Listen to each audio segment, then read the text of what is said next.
नमस्कार दोस्तों, नवरात्रि के दूसरे दिन माता के दूसरे स्वरूप मां ब्रह्मचारिणी की पूजा की जाती है। ब्रह्म का अर्थ है तपस्या और चारिणी का अर्थ है आचरण करने वाली। इस प्रकार ब्रह्मचारिणी का अर्थ होता है तप का आचरण करने वाली। माता ब्रह्मचारिणी ने भगवान शिव को पति रूप में प्राप्त करने के लिए घोर तपस्या की थी।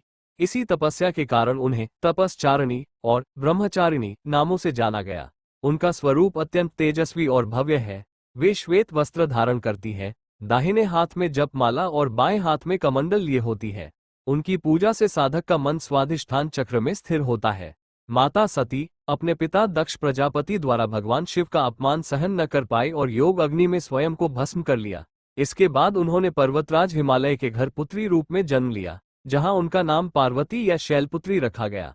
जब पार्वती बड़ी हुई तब ब्रह्मा जी के मानसपुत्र देवर्षि नारद ने उन्हें बताया कि घोर तपस्या से वह अपने पूर्व जन्म के पति भगवान शिव को फिर से प्राप्त कर सकती है। नारद मुनि की सलाह मानकर पार्वती ने भगवान शिव को पाने के लिए कठोर तपस्या की।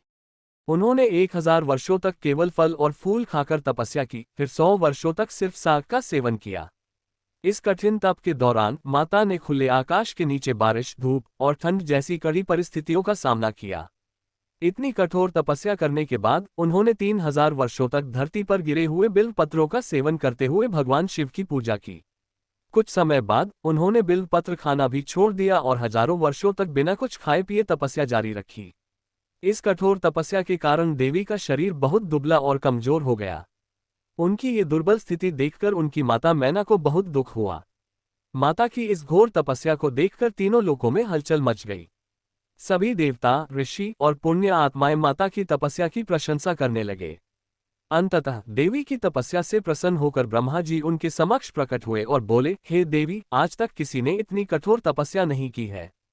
ऐसी तपस्या केवल आप ही कर सकती हैं।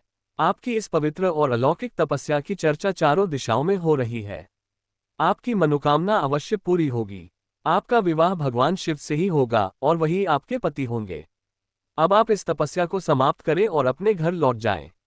आपके पिता आपको लेने आ रहे हैं। इसके बाद माता ने अपनी तपस्या समाप्त की और अपने पिता के साथ घर लौट आई।